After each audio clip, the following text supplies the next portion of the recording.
Good morning बच्चों। आज हम टेंस के प्रेजेंट टेंस के हम दूसरे पार्ट के बारे में अध्ययन करेंगे, जो कि प्रेजेंट कॉन्टिन्यूअस के नाम से जाना जाता है। प्रेजेंट कॉन्टिन्यूअस टेंस होता क्या है? जब कोई कार्य वर्तमान काल में चल रहा हो रहा हो, यानी जारी हो, तो ऐसे टेंस को हम क्या, ऐसे वाक्य को हम क्या कहते हैं? प्रेजेंट इंडेफिनिट टेंस का वाक्य कहते हैं। जैसे हम आपको व्हाइट बोर्ड पर आपको दिख रहा है प्रेजेंट कॉन्टिन्यूअस टेंस। इसकी पहचान क्या होती है? इस टेंस के वाक्य के अंत में रहा है, रही है, रहे हैं, रहा हूं अथवा कोई कार्य वर्तमान काल में जारी रहना पाया जाता है। तो अगर इस प्रकार का वाक्य मुझको कहीं पर मिलता है तो हम तुरंत जानेंगे कि यह प्रेजेंट कॉन्टिन्यूअस टेंस का वाक्य है। अब इसका अनुवाद हम कैसे करते हैं? उसके लिए रूल होता है subject plus is am are में से कोई एक plus verb with ING plus object etcetera. ये आपका नियम होता है। यानी सबसे पहले हम क्या करेंगे? सब्जेक्ट का प्रयोग करेंगे। इसके बाद इज एम आर में से कोई एक का प्रयोग करेंगे प्लस वर्ब विथ आईएनजी, यानी मुख्य क्रिया की पहली अवस्था में हम आईएनजी का प्रयोग करेंगे प्लस ऑब्जेक्ट यानी कर्म प्लस कर्म के बाद अन्य सारी बातों को हम लिख देंगे। अब नियम क्या होता है? कहां पर हम इज का प्रयोग करते हैं, कहां पर एम का प्रयोग करते हैं, कहां पर आर का प्रयोग करते हैं? जब सब्जेक्ट ही शी इट और सिंगुलर नाउन हो तो वहां पर हम इज का प्रयोग करेंगे। जब सब्जेक्ट आई हो तो आई के साथ में हम एम का प्रयोग करेंगे, और जब सब्जेक्ट यू, दे, वी और प्लूरल नाउन हो तो इसके साथ में हम आर का प्रयोग करेंगे। यह आपका सामान्य सा नियम होता है और इसी को हम फॉलो करेंगे, और फॉलो करके किसी भी प्रेजेंट कॉन्टिन्यूअस टेंस के हिंदी वाक्य का अनुवाद हम इंग्लिश में करेंगे।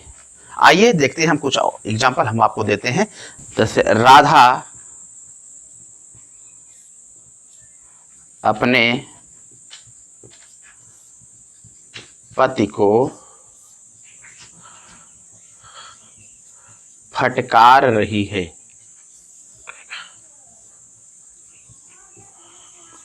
राधा अपने पति को फटकार रही है। अब इसमें रहा है, रही है, जैसा कि आपको मैंने नियम पहचान बताया हूं कि वाक्य के अंत में रहा है, रही है, रहे हैं, रहा हूं आता है, इसमें रही है आया है। इसलिए हम नियम क्या करेंगे? फर्स्ट ऑफ ऑल सब्जेक्ट क्या है? राधा। अब इज एम आर में से कोई एक, राधा सिंगुलर नाउन, इसलिए हम इज का प्रयोग करेंगे, राधा इज। अब फटकारना की इंग्लिश क्या होती है? Chide, ING, chiding. किसको? अपने हस्बैंड को, अपने पति को क्या लगाएंगे? Her husband, her husband. Radha is chiding her husband, यह वाक्य है। तुम अपना गृह कार्य पूरा कर रहे हो। यह है, तुम अपना गृह कार्य पूरा कर रहे हो। सबसे पहले सब्जेक्ट तुम है, तो यहां क्या लिखेंगे? यू। अब हेल्पिंग वर्ब आर, पूरा करना वर्ब कंप्लीट, कंप्लीटिंग। अपना गृह कार्य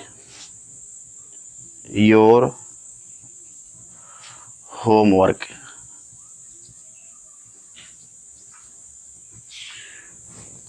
यह इस प्रकार से हम अनुवाद करते हैं। मैं एक अजनबी व्यक्ति से बातचीत कर रहा हूं। मैं एक अजनबी व्यक्ति से बातचीत कर रहा हूं। सब्जेक्ट मैं, यहां पर हम आई का प्रयोग करेंगे। आई के साथ एम का प्रयोग, यहां एम का प्रयोग करेंगे। I am talking to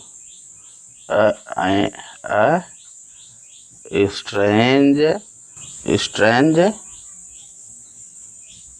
man. I am talking to a strange man, ये है अनुवाद। इस तरह से हम present continuous tense simple sentence का अनुवाद करते हैं। आगे हम आपको ले चलते हैं नेगेटिव सेंटेंस की तरफ। नेगेटिव सेंटेंस में क्या होता है, जब हिंदी वाक्य में नहीं शब्द आए तो हम इज, एम, आर के बाद हम तुरंत नॉट का प्रयोग कर देंगे और शेष नियम एज यूजुअल पहले जैसा ही रहेगा, उसमें हम किसी प्रकार का परिवर्तन नहीं करेंगे। आइए देखते हैं।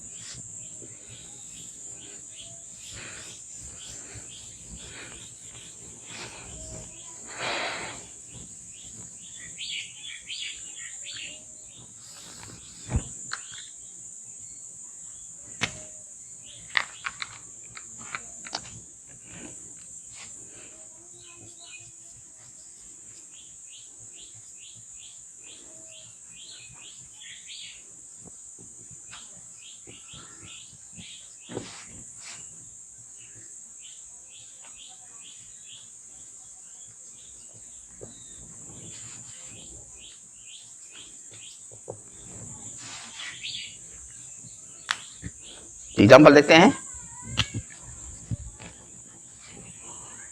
वे मैदान में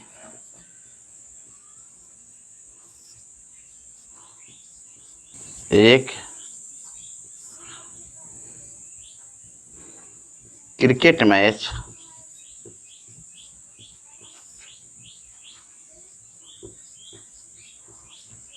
नहीं खेल रहे हैं। अब क्या करेंगे यहां, नेगेटिव सेंटेंस।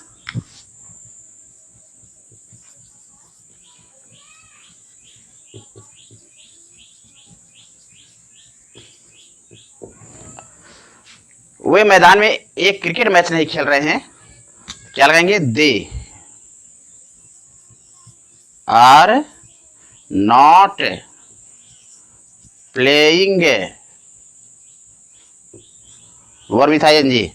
क्या नहीं खेल रहे हैं, एक क्रिकेट मैच, क्रिकेट मैच कहां पर, इन द फील्ड। ये हो गया। इस प्रकार से हम बात करते हैं। तुम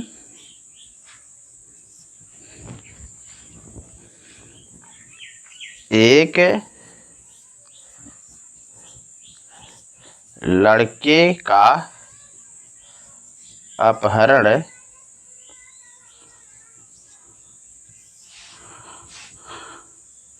नहीं कर रहे हो। क्या करेंगे, सबसे पहले subject you, after that helping verb are, not अपहरण करना,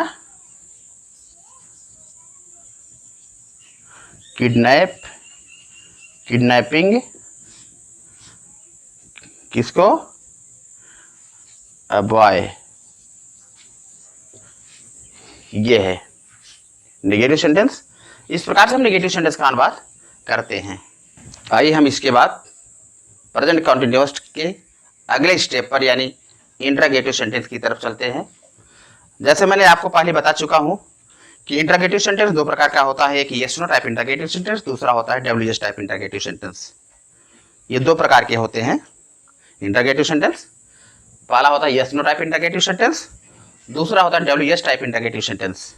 तो इसका अनुवाद करते हैं। तो अगर yes no type interrogative sentence होता है तो सबसे पहले हम हेल्पिंग और इज एम आर को पहले लिखेंगे, प्लस सब्जेक्ट का प्रयोग करेंगे, प्लस नॉट यदि वाक्य नकारात्मक हो तो, अन्यथा हम नॉट का प्रयोग नहीं करेंगे, plus verb with ING, ING के साथ में वर्ब का प्रयोग, माने वर्ब के साथ में आईएनजी का प्रयोग करेंगे, प्लस ऑब्जेक्ट एक्सेट्रा, और अंत में क्वेश्चन मार्क का प्रयोग करना नहीं भूलेंगे, क्वेश्चन मार्क का प्रयोग जरूर करेंगे। जैसे क्या एक निर्दयी महिला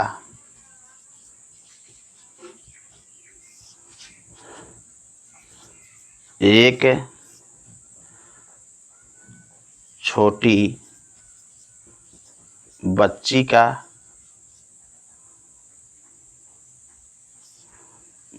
का गला दबाकर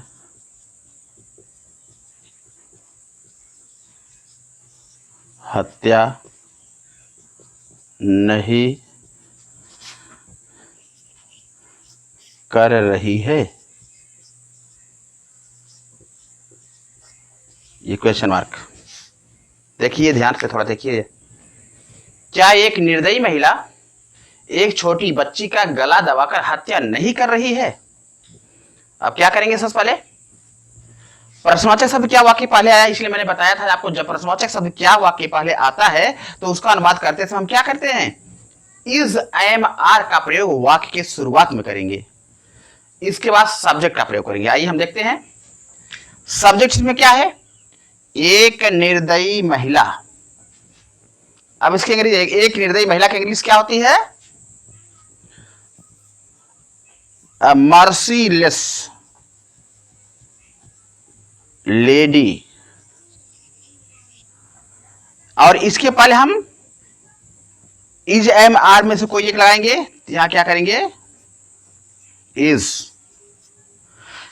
अ मर्सीलेस लेडी, फिर यहां पर नॉट का प्रयोग है, इस नहीं का प्रयोग, इसलिए यहां नॉट का प्रयोग कर दीजिए। नॉट, गला दबाकर हत्या करना की इंग्लिश क्या आती है? Strangulate, strangulate, S T A N G U L A T, अब आई एन जी, स्ट्रैंगुलेटिंग। किसका? एक छोटी सी बच्ची, आई स्मॉल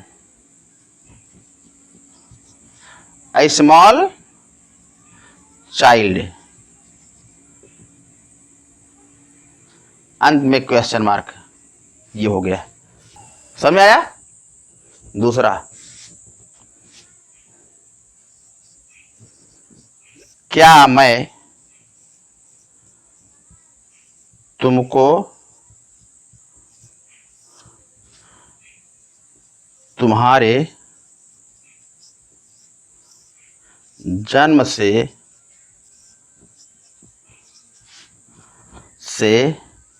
ये सेंटेंस है, क्या मैं तुमको तुम्हारे जन्म से पालन पोषण नहीं कर रहा हूं? इस प्रकार का वाक्य है। सबसे पहले क्या करेंगे? इज एम आर में से कोई एक, तो यहां क्या करेंगे? यहां आई है, मैं है, इसलिए यहां पर हम आई एम का प्रयोग करेंगे। हो जाएगा आई नॉट ब्रिंगिंग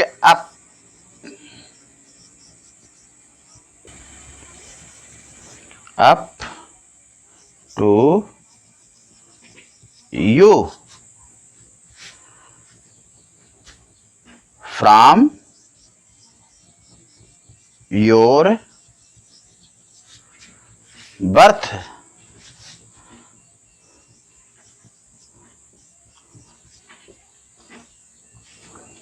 आई बात समझ में?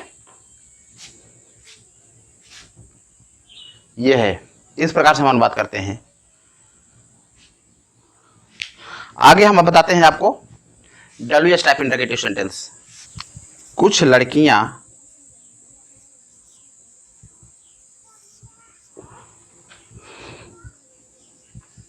कक्षा में शोर क्यों कर रही हैं? क्या करेंगे? सबसे पहले कुछ लड़कियां सब्जेक्ट है, यहां लगाइए। पहले बीच में प्रश्नवाचक शब्द की इंग्री why are some girls subject plus not, नकारात्मक नहीं इसलिए यहां पर नॉट का प्रयोग नहीं करेंगे। Making a noise in the class. Why are some girls making a noise in the class?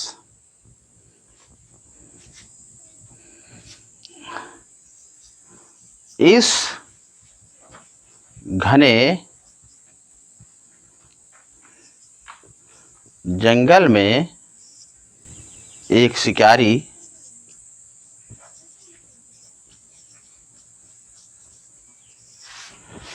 एक तेंदुए का शिकार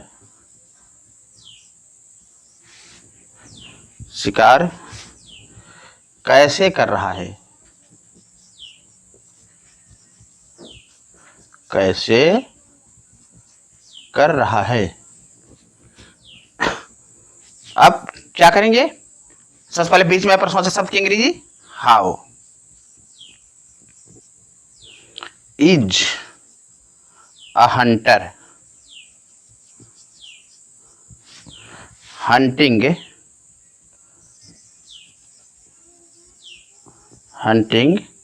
किसका? एक तेंदुए का। अ leopard in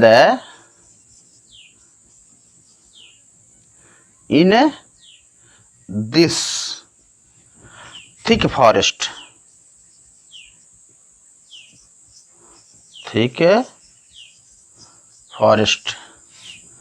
This is your sentence and you have to translate like this. ये आपका इंटरगेटिव सेंटेंस हुआ। इसके बाद हम आपको समराइज करते हैं कि हमने प्रेजेंट कॉन्टिन्यूअस टेंस में क्या क्या पढ़ा। यानी प्रेजेंट कॉन्टिन्यूअस टेंस की पहचान मैंने क्या बताया? इस टेंस के वाक्य में रहा है, रही है, रहे रहे, रहा हूं आदि आता है। नियम क्या होता है? सबसे पहले subject plus is am are में से कोई एक plus verb with ING plus object etcetera. यह सिंपल सेंटेंस का नियम है। इसके बाद आता है नेगेटिव सेंटेंस। नेगेटिव सेंटेंस में क्या होता है? जब नकारात्मक शब्द नाट वाक्य के बीच में आता है तो ऐसे वाक्य को हम नेगेटिव सेंटेंस कहते हैं। और ऐसे वाक्य का अनुवाद करते समय हम क्या करते हैं? सबसे पहले subject plus is am are के साथ plus not plus verb with ING plus object etcetera. ये मैंने आपको बताया। इसके बाद मैंने आपको बताया इंटरगेटिव सेंटेंस। इंटरगेटिव सेंटेंस दो प्रकार का होता है, मैंने आपको बताया, पहले ही बता चुका हूं। Yes no type interrogative sentence और W yes type interrogative sentence. ये yes no type interrogative sentence क्या होता है? जब प्रश्नवाचक शब्द वाक्य के पहले आता क्या, जब प्रश्नवाचक शब्द क्या वाक्य के पहले आता है तो उसके बाद हम कैसे करते हैं? हेल्पिंग वर्ब को बाहर लेकर के, माने पहले हम हेल्पिंग वर्ब को लिखेंगे, इज एम आर को लिखेंगे। लेकिन जब yes no W S type interrogative sentence होता है तब सबसे पहले बीच में आए हुए प्रश्नवाचक शब्द की अंग्रेजी लिखते हैं। जैसे व्हाई, वेयर, व्हेन, हाउ, ये सब का इंग्लिश हम पहले वाक्य पहले हम करेंगे। इसके बाद इज एम आर का प्रयोग प्लस सब्जेक्ट का प्रयोग प्लस नॉट यदि वाक्य नकारात्मक हो plus verb with ING object etcetera. इसका एग्जांपल हमने आपको सबको बारी बारी से वन बाय वन करके सबका एग्जांपल मैंने आपको बताया। और आशा करता हूं कि आप लोगों की समझ में यह बात जरूर से अवश्य ही आ गई होगी। और इसके बाद आपका अपना जो कमेंट हो आप मैसेज बॉक्स में लिखना। फिर इसके बाद हम आपको जो है होमवर्क भी दे रहे हैं, आप अपने घर पर उसको प्रैक्टिस कीजिएगा। आइए हम होमवर्क आपको देते हैं। हाँ, तो ये रहा है आपका होमवर्क प्रेजेंट कॉन्टिन्यूअस टेंस से रिलेटेड। आप अपने घर पर इसको अनुवाद करके देखिए और अपने को गेस कीजिए, अपना अनुमान लगाइए कि आप आज इस वीडियो के माध्यम से आपने कितना सीखा और क्या बाकी है। फिर इसके बाद आप कमेंट लिख करके हमको जो है मैसेज बॉक्स में आप भेजिएगा। इसके बाद आज के लिए बस इतना ही। So thanks.